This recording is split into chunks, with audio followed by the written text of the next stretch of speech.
여러분에게 물어보겠어요? 예수 그리스도를 믿는 하나님의 자녀가 이 땅 속에서 살아가는 동안 소망이 두 가지가 있다면, 바꿀 수 없는 소망 두 가지, 대체할 수 없는 소망, 절대적인 소망 두 가지, 그것이 있다면 무엇일까요? 예수 믿는 사람에게 있어서 평생 주 앞에 동행하며 살아가는 이 인생 신앙의 순례길 속에서 지워지면 존재성이 없어져 버려요. 그것을 부정하면 더 이상 믿는 사람이라 하기 어려운 절대적 의미에서의 우리 존재의 가치를 인정케 되어지고, 우리가 인생을 살아가는 의미가 있다라고 말할 수 있게 되어지는, 그것을 결정해주는 두 가지 바람과 소망이 있어요. 그 두 가지가 무엇일까요? 막연하죠? 모르는 바가 아니요 이미 아는 바지만, 설교 단상에서 질문을 던졌으니 여러분이 어떤 방법을 통해서 대답을 하겠어요? 대답할 길이 없죠. 그러나 여러분 마음속에 지금 짐작되고 있는 그 대답과 내가 여러분에게 주는 대답이 같은 것일 수 있기를 바랍니다. 그런데 내 대답이 절대적이고 여러분 답은 혹시 나와 틀리면 틀린 겁니다. 그러니까 내가 옳고 여러분이 내가 주는 답과 틀리면 여러분이 틀린 거예요. 자, 그럼 내가 그렇게 내 답이 옳다라는 이 절대성을 내가 나의 생각으로 근거하여 그걸 주장하면 저는 굉장한 문제가 있는 사람이 되죠. 이단에 가까운 사람이 될 수 있는 것이죠. 제가 여러분에게 주는 답이 절대적이고 여러분이 내가 주는 답과 틀리다면 여러분이 잘못된 것일 수밖에 없는 그 답은 성경 때문에 그렇습니다. 자, 여러분에게 내가 뭐라고 물었죠? 예수 믿는 사람이 평생 동안 갖고 예수 믿는 사람이요 하나님의 자녀로서의 자기의 존재성을 드러내주는 그런 의미에서의 절대적인 두 가지 소망, 바람이 있다 해서 뭐라고 그랬죠? 소망이라고 그랬어요. 그 소망이 무엇일까? 그 소망은 다시 말하면 기도입니다. 예수를 믿고 하나님의 자녀로 죄가 무엇인지 알며 용서의 은혜가 무엇인지 알며 천지가 주의 말씀으로 지어지는 아는 그 순간, 우리는 더 이상 물질과 자연에 의하여 이 세상에 저절로 됐다는 사실을 믿지 않는 사람들입니다. 우주가 본래부터 영원했다는 걸 믿지 않는 사람들이죠. 이 우주는 시작이 있었다. 하나님께서 말씀으로 지은 그 순간에 이 존재가 시작되었다. 따라서 이 우주에 속한 모든 것들은 하나님의 뜻 아래 따라 살아야 하는 존재들이다. 우리 존재가 그렇다. 이 사실을 믿고 한 그 순간부터 우리 인생관은 바뀌기 시작합니다. 세상을 보는 관점이 바뀌기 시작합니다. 우리의 세계관은 뒤집어지기 시작했습니다. 따라서 이 땅에 사는 동안 우리 가운데는 간절한 소망 두 가지가 우리 안에 심겨져서 나의 존재성을 드러내줍니다. 그 소망은 기도가 되어집니다. 예수 믿는 사람은 주의 은혜를 알고 난 그때부터 육체의 호흡이 끊어져 주의 나라 갈 때까지 마음속 그 영혼 중심 속에 살아 숨쉬고 호흡하는 두 가지 기도가 있습니다. 절대적으로 우리가 부정할 수 없는 기도, 그걸 부인해서는 더 이상 믿는 자가 아니게 되어버리는 그 기도가 있습니다. 여기 힌트가 이미 주어진 것입니다. 소망이란 단어 속에서 기도로 바꿨습니다. 그러면 신자가 가져야 될 평생의 두 가지 기도, 절대적인 기도 제목은 무엇이 되겠는가? 그 기도의 제목은 주님 가르친 기도에 찾으면 답이 나옵니다. 그렇겠죠? 자, 우리 주님 가르친 기도 혹시 기억합니까? 이신우 씨 기억합니까?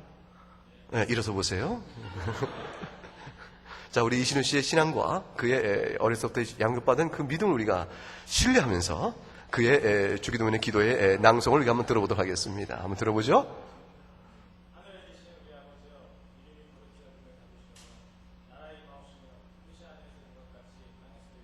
여기까지 들었습니까? 지금까지 한 주님께서 가르친 이 기도의 이 첫 패러그래프의 중심 주제는 무엇이죠? 하나님 나라입니다. 예수 믿는 사람의 일어서 계세요. 예수 믿는 사람의 절대적인 의미에서의 지워질 수 없는 한 가지 필사적인 소망, 내 육체 생명이 끊어져도 이것이 나의 존재임을 드러내주는 절대 가치입니다라고 말하는 그 소망의 바람은, 그 기도는 하나님 나라입니다. 주의 나라가 이 땅에 임하시옵소서. 주께서 거룩히 영을 받으시오며 저 하늘에서 주의 뜻이 이루어진 것처럼 이 패역한 세대 속에 하나님 뜻이 이루어지기를 원하나이다. 그것이 신자의 기도입니다. 그것이 하나의 기도이며, 두 번째 신자됨을 증거하는 또 하나의 간절한 바람이 있습니다. 그 다음에 이어서 어떻게 되죠?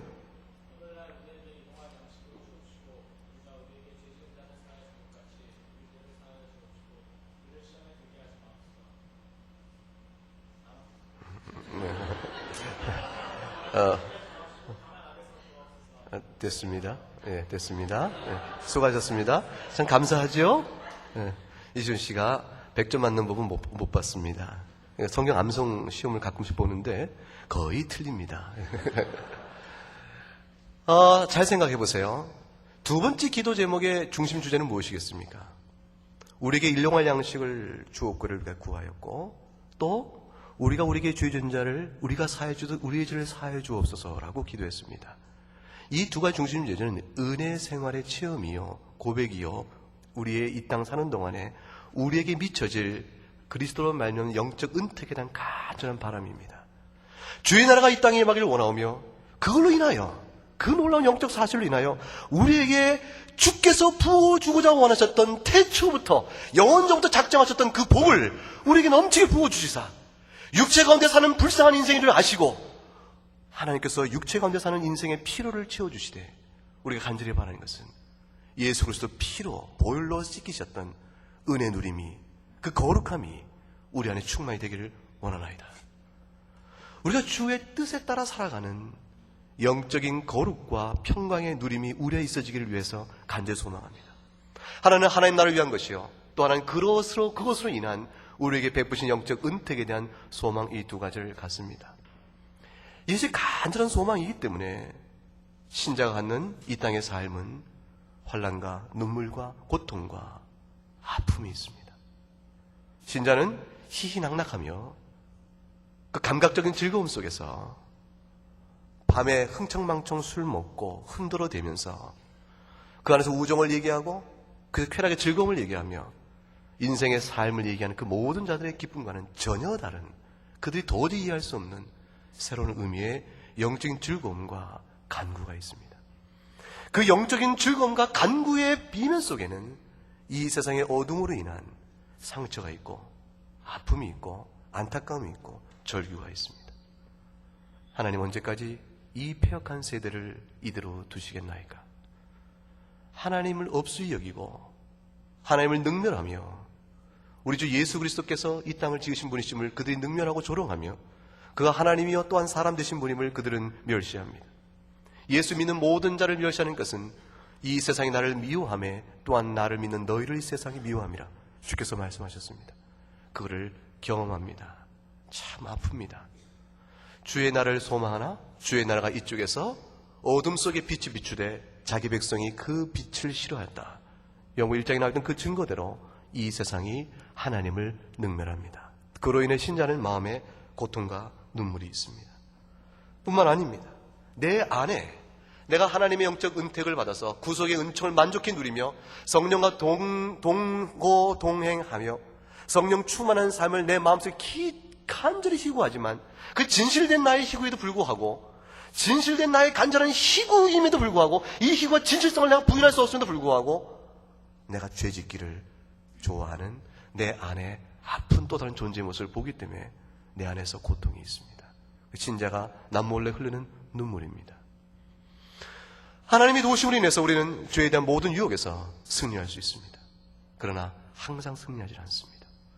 우리 안에서 하나님의 영적인 은택이 내 안에 충만이 되어서 하나님과 교제하며 동거하는 그 은혜의 누림을 간절히 사모하지만 일용할 양식을 내게 주옵시고 우리가 죄를 사할 수 있는 영적인 각성과 성령 충만함이 없어서 내가 간절히 바라지만 내 안에 그렇게 못하는 부대낌이 있음을 우리가 압니다.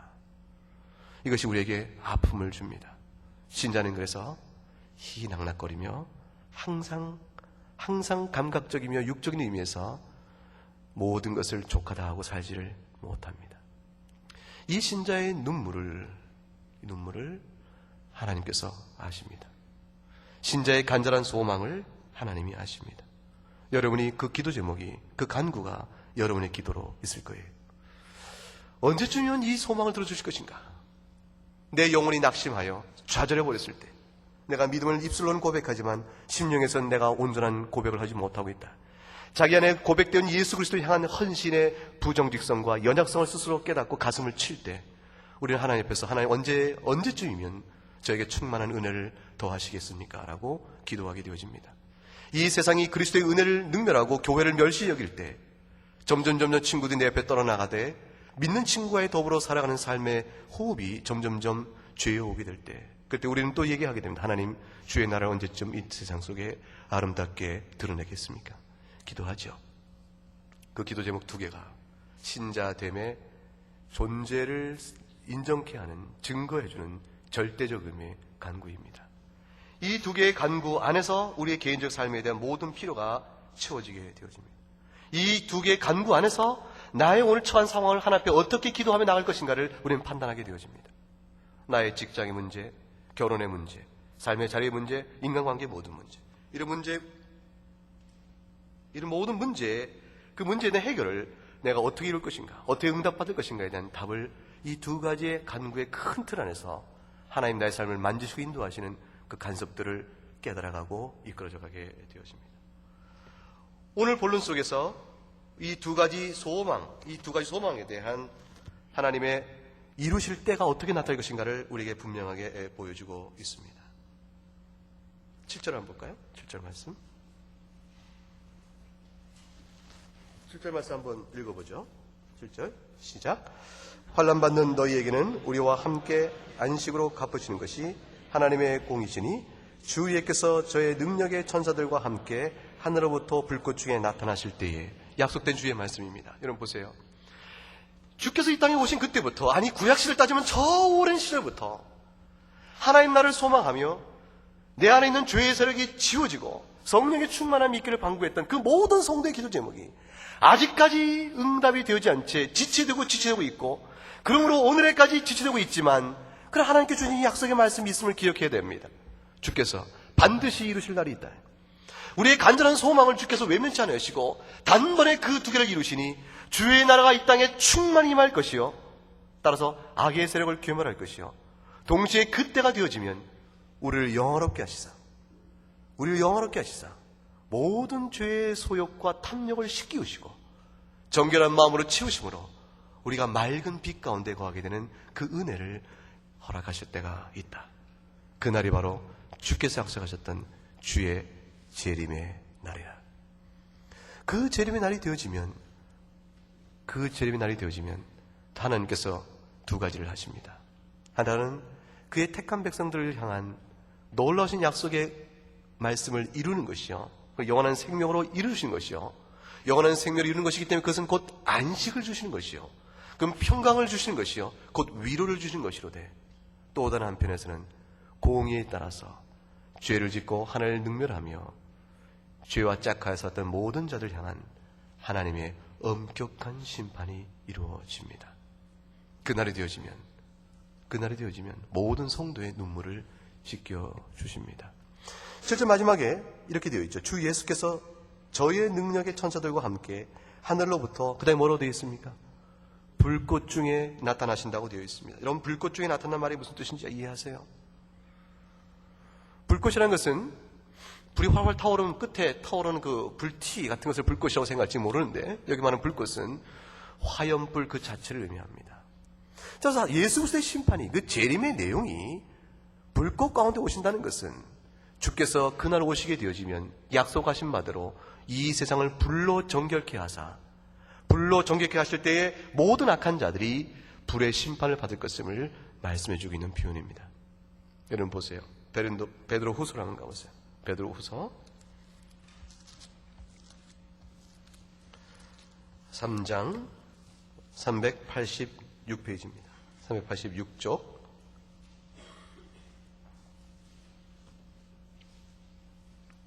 3절부터 7절까지 386쪽 베드로서 3장 3절부터 7절까지 말씀을 또박또박 읽도록 하겠습니다. 같이 읽죠. 먼저 이것을 알지니 말세에 기롱하는 자들이 와서 자기의 정욕을 쫓아 행하며 기롱하여 가로되 주의 강림하신다는 약속이 어디 있느냐? 조상들이 잔후로부터 만물이 처음 창조할 때와 같이 그냥 있다 하니 이는 하늘이 옛적부터 있는 것과 땅이 물에서 나와 물로 성립한 것도 하나의 말씀으로 된 것을 저희가 부로 잊으려 함이로다. 이로 말미암아 그때 세상은 물의 넘침으로 멸망하였을 때 이제 하늘과 땅은 그 동일한 말씀으로 불사르기 위하여 간수하신 바 되어 경건치 아니한 사람들의 심판과 멸망의 날까지 보존되어 두신 것이니라. 이런 말씀 보세요. 이 세상 사람들이 하나님께서 말씀으로 세상 지으신 것을 인정하지 않습니다. 증명하라고 얘기합니다. 기원의 초점을 증명할 길은 없습니다. 그러나 이 세상이 저절로 스스로 되지 않았다는 증거는 많이 있습니다. 하나님께서 이 세상을 지었다는 사실을 마음을 열고 그리고 역사와 과학적인 사실과 모든 사실을 놓고 말씀과 과학과 역사를 살펴보고 공부해보기 시작하면 살아계신 하나님께서 창조하시고 보존하시고 통치하시는 흔적이 이 세상 속에 가득한 것을 알 수 있게 되어집니다. 그러나 하나님이 계신 것을 부정하고 마음을 닫아버리게 되어지면 그러면 이 세상 속에 보이는 것을 보지 못하는 장님이 되고 맙니다. 하나님을 부정할 수에 보이지 않는 증거들, 그러나 하나님을 인정하면 눈에 보이는 그 숱한 증거들, 하나님을 인정하는 그 순간에 이 천체를 움직이는 하나님의 질서의 권능 안에서 창조주를 기억하는 것이고, 가장 미시세계 속에 원자와 전자와 흐름 안에서 그 속에는 놀라운 질서와 에너지의 관계 속 안에서 하나님을 발견하기 시작합니다. 하나님을 부정하는 모든 사람은 그 모든 것들을 우연과 시간의 기회로 돌려버립니다. 해석에 문제가 있습니다. 보세요. 증거가 없는 것이 아니요, 증거는 있으나 해석을 닫아버리는 것입니다. 하나님을 부정하는 모든 사람은 증거가 없다 말하나 그 증거가 없는 것이 아니요, 스스로 그 증거를, 그 사실을 해석하지 아니함으로 증거를 보지 못하는 것입니다. 하나님을 창조 역사를 믿는 사람은 이 세상 속에서 증거 그 사실을 놓고 해석할 눈이 떠짐으로 그것을 숱한 증거에 압도되어 버리고 하나님 앞에서 찬양을 하게 되어집니다. 하나님의 말씀이 세상을 지었음을 불어이으려 한다. 왜 세상 사람들이 하나님을 인정하지 않으려 합니까? 삶을 바꿔야 하기 때문에 그렇습니다. 삶을 바꿔야 하기 때문에 그렇습니다. 만일 하나님을 인정하는 그 순간이라면 자기가 여지껏 해왔던 모든 일을 다 바꿔야 합니다. 그건 무슨 의미가 되냐면 하나님을 인정하는 그 순간 인생이 임의로 살 수 있는 것이 아니요, 주의 뜻에 따라 옳은가 그른가를 분별하고 살아야 될 제약이 오게 되어집니다. 그 제약은 예배하러 나와야 될 이유를 설명하게 되어집니다. 그 제약은 우리로 하면 회개를 촉구하게 되어집니다. 그 제약은 할 수 있는 것과 하지 말아야 할 것을 구별할 것을 요구하게 되어집니다. 숱한 모든 것들은 우리에게 회개를 요구하게 되어집니다. 그것을 거부하고 싶은 것입니다. 하나님을 인정하지 않습니다. 따라서 그들은 세상의 멸망의 때가 있다는 사실을 인정하지 않습니다. 처음에 시작이 있다는 사실을 인정하지 않았음에 이 세상이 심판의 날에 놓이게 될 거라는 사실을 인정하지 않습니다. 그러나 성경은 보여줬습니다. 이 세상 속에 노아의 홍수를 하는 홍수의 흔적들을 남기시고 그리고 말씀으로 기록하게 하시사 하나님께서 물로 온 세계를 심판하신 것처럼 그때가 되어지면 불로 이 세상을 태워버리실 것이라 약속의 말씀을 주고 있는 것입니다. 하나님께서 불로 이 세상을 다 살아버리시고 정결케 하시고 그저 모든 악과 죄악에서를 괴멸하시고 생명수가 넘치는 하나님과 성부와 성자와 성령과 함께 교통하는 희락의 땅을 우리에게 다시 허락하실 그 약속의 말씀을 우리가 의심치 않고 믿고 흔들리지 않고 믿음에 견고하게 쓸 수 있도록 하기 위하여 하나님께서 우리에게 역사 속에 이미 한 예를 보이셨으니 그것이 바로 홍수의 심판이라. 물로 심판했던 이 명백한 사실조차도 그도 인정하지 않으면서 하늘과 땅이 하나님이 정하신 그날까지 간수되어 나중에 불사르게 될 때까지 남겨두고 있다는 사실을 인정하지 않으려 한다. 예수 믿는 사람은 이 사실을 성경을 통해서 확신합니다. 그렇기 때문에 그 마음속에 주를 믿고 이 때를 바라보며 오늘의 신앙의 순례길을 담대히 한 걸음 한 걸음 걸어가는 것입니다. 그것이 비록 광야 같은 길이라 할지라도 여러분이 육적인 차원에서 먹을 것이 좀 있고 쓸만한 돈이 있고 여러분 필요를 채울 만한 물질적 여유가 있으면 여러분 인생이 순간 광야가 아니요 옥토길을 걷는 듯한 착각 속에 빠질 수 있습니다. 여러분 기억하세요. 하나님을 믿는 이 영적인 부르심과 앞에 서가는 영적인 각성은 물질이 많고 적음으로 인해서 영향을 잃는 것 자체가 미련한 것이요 연약한 신앙입니다. 오직하면 성경에 내가 주의 은혜를 잊을까 두려워하여 크게 부유하게도 하지 마시고 너무 가난케 하지도 말아달라고 간구하는 말을 두셨겠어요. 신앙의 순례길 속에서 하나님께서 약속하신 이 재림의 날을 여러분 마음 소망 속에 두기 바랍니다. 그런데 하나님께 그날이 되어지면 우리 모든 일을, 우리의 간절한 두 가지 소망을 하나님께 단번에 이루실 터인데 그 단번에 이룰 두 가지 소망을 아직까지 지체하고 계신 것이에요. 오늘 주께 재림하지 않으셨고 혹 내일 하실지 모르겠지만 주님께서 일정 시간을 지체하고 계신 것을 우리가 보고 있습니다. 왜 그러실 것인가? 왜 그러셨을까? 그것이 8절부터 읽어보면 그 답을 이해할 수 있습니다. 8절 읽어볼까요? 같이 읽죠. 사랑하는 자들아, 주께는 하루가 1000년 같고 1000년이 하루 같은 이 한 가지를 잊지 말라. 13절까지 읽습니다. 주의 약속은 어떤 이에 더디다고 생각하는 것 같이 더딘 것이 아니라 오직 너희를 대하여 오래 참으사 아무도 멸망치 않고 다 회개하기에 이르기를 원하시느니라. 그러나 주의 날이 도적같이 오리니 그날에는 하늘이 큰 소리로 떠나가고 체질이 뜨거운 불에 풀어지고 땅과 그 중에 있는 모든 일이 드러나리로다. 이 모든 것이 이렇게 풀어지리니 너희가 어떠한 사람이 되어야 마땅하뇨. 거룩한 행실과 경건함으로 하나님 날이 임하기를 바라보고 간절히 사모하라. 그날에 하늘이 불에 타서 풀어지고 체질이 뜨거운 불에 녹아지려니와 우리는 그의 약속대로 의에 거하는 바 새 하늘과 새 땅을 바라보도다. 여러분 읽었던 본문 속에서 주의 날이 임하는 것이 더디게 오는 듯한 이유를 뭐라고 설명했습니까? 더디게 오는 것이 아니요 하나님이 작정한 때에 이루어질 것이니라. 하나님이 작정한 때가 너희가 보기에는 1000년이 하루 같고 하루가 1000년 같은 하나님의 시간 안에서 하나님이 작정한 때에 그 날이 이루어질 때 인간의 역사와 시간 개념 안에서는 그것이 늦어지고 지체되는 것 같으나 하나님이 정하신 때에 반드시 이루어질 것이니 지체함이나 늦어짐이 있는 것이 아니라, 그러면 하나님께서 그것을 어느 때에 그 일을 이루시나이까? 라고 물을 때에 그 어느 때라는 것은 역사 속에 있는 시간의 흐름에 따라 해석될 것이 아니요 오직 하나님이 정하신 영적 의미에 따라 해석되어지는데 그 영적 의미는 하나님이 택하신 백성을 모두 불러 모으실 때까지라. 그게 답입니다. 왜 주께서 100년 전에 오시지 않았습니까? 왜 주께서 2차 세계대전 때 그 유태인이 그렇게 학살당하고 모든 그리스도인이 핍박받는 그 시대에, 왜 일제시대 때, 아니 그 이전 시대부터 로마 시대 때 초대교인들이 순교적 죽음을 갖고 죽어야 하는 그 순간에 왜 주께서 그때 임하지 않으셨는가? 우리의 생명을 이 역사 이때에 예비하셨던 주의 뜻 가운데서 오늘날까지 교회를 세워 주의 택한 백성으로 우리를 불러내시기 위함입니다.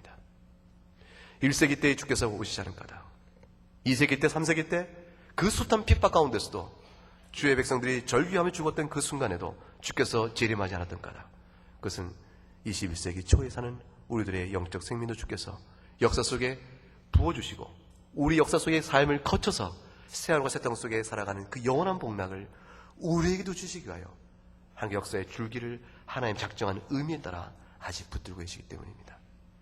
주께서 구원하기로 작정하신 그의 백성이 역사의 시간의 계속됨 속에서 얼마나 더 있는지는 우리는 모릅니다. 그러나 한 가지 우리가 아는 것은 그 시간이 반드시 올 것인데 그때의 영적 순례길을 살아가는 우리는 복음을 전하며 주께 택하신 자를 불러내어 악에 참여하는 곳에 불러내어 우리와 더불어 교회 백성이 되게 하시고 주의 백성 되게 하는 그 은혜 가운데 함께 있도록 이끌어내는 것, 그것이 바로 이 땅에 살아야 될 우리들이 해야 될 사명으로 주어지게 되어집니다. 그것이 교회적 사명입니다. 데살로니가 후서 1장을 다시 돌아가 보면, 본문을 돌아가면 334쪽 1장 7절 말씀에 8절 말씀 보죠. 그날이 되어지면 1장 8절에 하나님을 모르는 자들과 우리 주 예수의 복음을 복종치 않는 자들에게 형벌을 주실 것이라고 되어 있습니다. 주님께서 형벌을 베푸십니다. 6절과 7절을 가게 되면 너희로 환난 받게 하는 자들에게는 환난으로 갚으시고 환난 받는 너희에게는 우리와 함께 안식으로 갚으신다라고 되어 있습니다. 따라서 그날이 임하게 되어지면 두 부류의 사람들로 나눠지는 것입니다.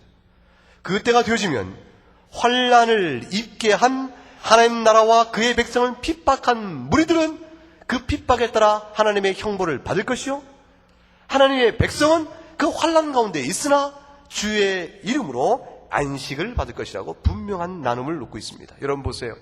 그때 그 형벌이, 그 하나님의 심판이 취소될 수 있을까요? 돌이킬 수 있을까? 다시 기회가 있을까요? 오늘 주신 말씀 속에 보게 되면 8절 말씀 후반절에 하나님을 모르는 자 우리 주 예수의 복을 복전된 자에게 형벌을 주시리니 9절 말씀 그 형벌은 영원한 멸망의 형벌이라고 되어 있습니다. 그 형벌은 영원합니다. 영원한 말씀은 줄치면 다시는 돌이킬 수 없다는 뜻이 있습니다. 다시는 돌이킬 수 없습니다. 그날이 임하면 그것으로 끝입니다. 세컨 찬스는 없습니다. 근데 세컨 찬스가 없는 처음이자 마지막 기회가 언제 주어집니까? 언제 주어집니까? 지금입니다. 육체 가운데 살아있는 지금입니다. 복음을 듣는 지금입니다. 여러분이 지금 예배 중에 불려나와 하나님의 은혜로 지금 이 복음의 말씀을 듣고 있습니다. 이 복음을 듣고 있는 이 순간이 여러분에게 다시는 세컨 찬스를 주지 아니하는 이때 영원한 심판의 그 길에 서게 하는 기회의 초청이여 기회를 은혜로 부으심과 같습니다. 본문 3절과 4절 말씀 보죠. 그러면 우리가 어떻게 살아야 될 것인가? 3절과 4절 같이 또박또박 읽겠습니다. 형제들아 우리가 너희를 위하여 항상 하나님께 감사할지니 이것이 당연함은 너희 믿음이 더욱 자라고 너희가 다 각기 서로 사랑함이 풍성함이며 그리고 너희의 참는 모든 핍박과 환난 중에서 너희 인내와 믿음을 인하여 하나님의 여러 교회에서 우리가 친히 자랑함이라. 서로 사랑하는 것입니다. 이 믿음의 내용을 굳게 갖고 서로를 돌아봅니다. 여러분 서로 사랑한다는 것이 말이죠. 서로 친한 끼리끼리 모이나 이런 것은 사랑이 아닙니다. 여러분 친구들 고등학교를 같이 졸업한 친구들 가운데 어울리는 친구도 있을 거예요. 그 어울리는 친구들 아무나 다 만납니까? 마음이 통하는 사람끼리 만나잖아요.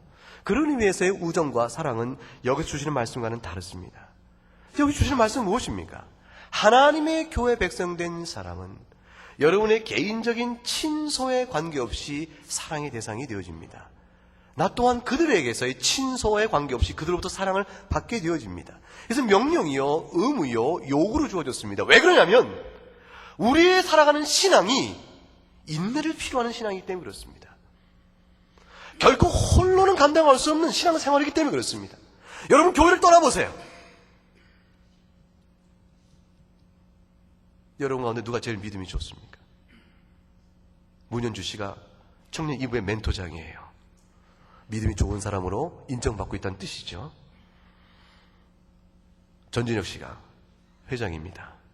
그럼 우리가 다 인정합니다. 그는 계속 자라야 한다.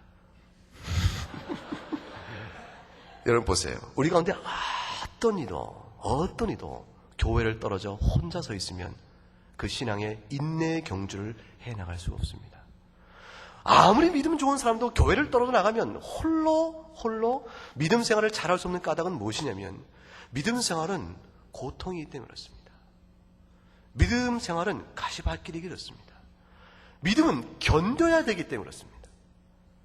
믿음 생활은 견디는 일이 우리에게 주어진 믿음 생활의 속성이요 본질이기 때문에 요구이기 때문에 홀로 감당하기가 어려운 것입니다. 따라서 교회를 떨어져 나가면 무너집니다. 교회에 있으면 견딜 수가 있습니다. 왜 그렇죠? 서로 지체가 연결되어져 사랑으로 믿음 안에서 인내의 수고를 격려하기 때문에 그렇습니다. 우리가 함께 있어야 될 그 이유가 거기에 있는 것입니다. 청년 1부요, 청년 2부요. 주일날 함께 모여 예배하며 지난주에 모였던 자들이 오늘 다시 모여 예배 왔을 때 긍휼히 말하신 하나님께서 우리의 패역한 삶에도 불구하고 우리를 불쌍히 여서 불러내셔서 다시 예배로 불러내셨구나. 우리 함께 그 은혜를 누리곤 자라. 한 주의 삶 속에 서로 어떻게 지냈는가를 돌아보면서 격려하는 것입니다. 혼자 걷는 길은 외롭고 지쳐 넘어지지만 격려하면 동역자가 있으면 감당할 수 있기 때문입니다. 따라서 사랑해야 합니다. 믿음과 인내길을 걸어가는 성도에게서 가장 중요한 가치가 신앙적 가치가 사랑인 까닭을 이해할 수 있게 되어집니다. 하나님의 은혜는 교회가 연약할 때가 역사 속에 있습니다. 교회사 때를 돌아보면 교회가 부패해 있고 타락할 때가 있습니다. 종교개혁 때가 그와 같은 때였습니다. 그러나 여러분 기억하세요. 그 어느 때라도 아무리 핍박이 심할 때라도 하나님 우리를 향한 부르심의 역사는 그 일하심은 한 번도 쉬신 적이 없습니다. 한 번도 쉬신 적이 없습니다. 여러분 보세요. 중국에 일찌감치 허드슨 테일러가 복음을 전하러 가고 그때부터 숱한 선교사들이 20세기 초에 중국으로 몰려갔습니다. 복음을 전했지요. 복음을 전했지만 우리가 알듯이 1950년대가 되어지면 중국은 공산화가 되어집니다. 공산화된 전역에 빨간불로 물들인 그곳에 모든 종교전은 다 금지되어졌습니다. 하나님은 예비할 수 없게 되었죠. 모든 신자는 핍박과 순교적 죽음과 아니면 지하로 숨어져야 했었습니다. 그리고 1980년 중국이 개방정책을 취하고 난 뒤에 그 속에서 복음의 일꾼들을 찾기 시작했더니 1950년대에 교회가 문 닫기 시작했을 때 그때 불과 100만 병으로 추산됐던 교인들이 1980년대는 얼마나 늘어난 줄 아세요? 30년 사이에 중국 공산당 치하 안에서 모든 교회가 폐쇄되어지고 지하로 들어갔던 그 암흑기에 100만 명의 신자들이 모든 선교사는 다 내어 쫓겨지고 100만 명 남은 그 남은 자들이 지하로 들어가 30년 지난 1980년에 중국이 다시 개방의 물결을 타고 그곳으로 들어가서 모든 신자를 계산해보니 무려 5천만 명이 있었습니다. 하나님의 일하심입니다. 우리는 죽어가고 교회는 죽어갔지만 하나님은 그의 종들을 통하여 믿음의 일을 세워가시면서 전하게 하면서 그의 백성들을 불러내십니다. 불러내셔서 주 오실 그날까지 주께서 다시 오셔서 영원한 생명을 줄 그날 때까지 소망을 갖고 핍박 시절에 하나님 나라를 소망 중에 느꼈던 중국 신자의 눈물, 우리 북한에 있는 성도들의 눈물, 그 눈물과 드러내고 교회 생활을 하지 못하는 그들의 내적인 아픔들, 그 모든 아픔을 하나님이 기도 가운데 들으시면서 주무시고 계신 것이 아니에요. 능력이 없으신 것이 아니에요. 지혜가 짧은 것이 아니고 손이 짧은 것이 아니라 하나님이 정하신 그 의미 있는 역사 때까지 오늘 우리가 우리 역사 속에 이 생명을 허락하신 주께서 우리에게도 영원한 그 행복의 나라를, 그 새로운 새 땅의 기쁨을 주시기 위하여 우리가 이 땅에 살 수 있도록 역사를 계속 이끌고 오신 것처럼 우리 뒤에도, 우리 자녀들에게도, 다음 세대까지도 하나님이 택한 그 백성들을 역사 속에서 불러내시기 위하여 하나님은 계속해서 일하고 계십니다. 믿음의 자유가 있는 대한민국 땅이나 믿음의 자유가 없는 억압의 시대인 중국이나 북한에도 하나님은 일하고 계십니다. 그 일하고 계심은 목숨을 걸고 하나님 나라를 사모하며 순교적 각오로 복음을 전하고 남몰래 밤길에 귓속말로 복음을 전해오고 외우고 기억하여 은혜를 간증했던 성도들의 피의 밭 위에 그 은혜의 복음의 전파가 되어지고 있습니다. 단기선교를 갑니다. 청년 때의 단기선교, 우리나라가 언제부터 단기선교를 갔습니까? 먹고 살만하니까 가는 것이죠. 예전에 가난할 때는 어림도 없는 일이었어요. 우리나라가 물질의 여유가 생겼습니다. 청년들을 단기선교로 보낼 만한 물질 역량이 생겼습니다. 너도 나도 이 교회 쪽에서 필요에 따라서 갑니다. 그러나 그 단기선교는 선교하러 가는 것이 아니고 훈련받으러 가는 것입니다. 그곳에 가서 먼저 선교사로 부르심 받아 한나호에서, 이번에 한나호인데 한나호에 헌신하여 그 선교 사명을 지금 잊고 그 안에서 자기의 인생의 때와 시간을 내어놓고 물질을 내어놓고 그 속에 헌신하는 사람들을 쳐다보면서 무엇이 저들을 저기에 있게 하였는가를 보고 오는 것입니다. 그리고 돌아와서 우리가 지금 어느 곳에 서 있는 것인가를 간증하는 것입니다. 그리고 우리는 하나님께 지금도 일하고 있음을 고백하고 찬양하는 것, 그 배움의 터를 위해서, 훈련의 터를 위해서 우리 가운데서 헌신된 몇 사람, 하나님께 기여를 허락하신 몇 사람들의 경우 단기 선교가 허락되고 있습니다. 하나님께서 주께 다시 오실 그날까지 역사를 심판일에 놔두고 그 폐역한 세대를 놔두고 계시나 여러분 신앙의 순례길에서 잊지 말 것은 주께서 재림하신다. 그날이 올 때까지 주님께서는 우리를 통하여 일하신다. 내 평생 동안 나는 하나님 나라 간구와 내 안에 하나님 나라의 충만한 실현을 소망 중에 바라며 주의 때를 바라며 사는 것이라. 이를 위하여 교회를 주셨고 교회의 지체가 됨의 은혜에 감사하노라. 그 믿음을 가지고 살아가는 여러분이 될 수 있기를 축복합니다. 기도하겠습니다. 하나님 감사합니다. 그날이 되어지면 주님께서 교회를 핍박하고 하나님을 능멸하며 그리스도의 은혜를 부정하였던 모든 자들은 그 죄악의 모습대로 심판을 이루게 될 것이나, 그러나 하나님 나라의 임재와 주의 나라가 내 안에 이루어져서 성령 충만하며 거룩한 삶을 살기를 소망하는 주의 백성들에게 주께서 은혜한 약속의 때를 허락하실 우리가 믿사옵나이다. 그때까지 역사의 형편이 어떠든 간에 택하신 주의 백성을 불러 모으시는 하나님 일하심은 쉼이 없으니 우리에게 미치는 그 은혜에 감사하며 단기 속에 나가는 그들에게도 복을 주시고 오늘 교회 주심을 감사하며 교회 지체 가운데 우리가 연합하여 서로 믿음 가운데 인내하고 서로 사랑하는 모든 청년 1, 2부 이 자리에 모신 주의 백성들이 될 수 있도록 복을 도하여 주시옵소서. 감사하고 예수님 이름으로 기도하옵나이다. 아멘.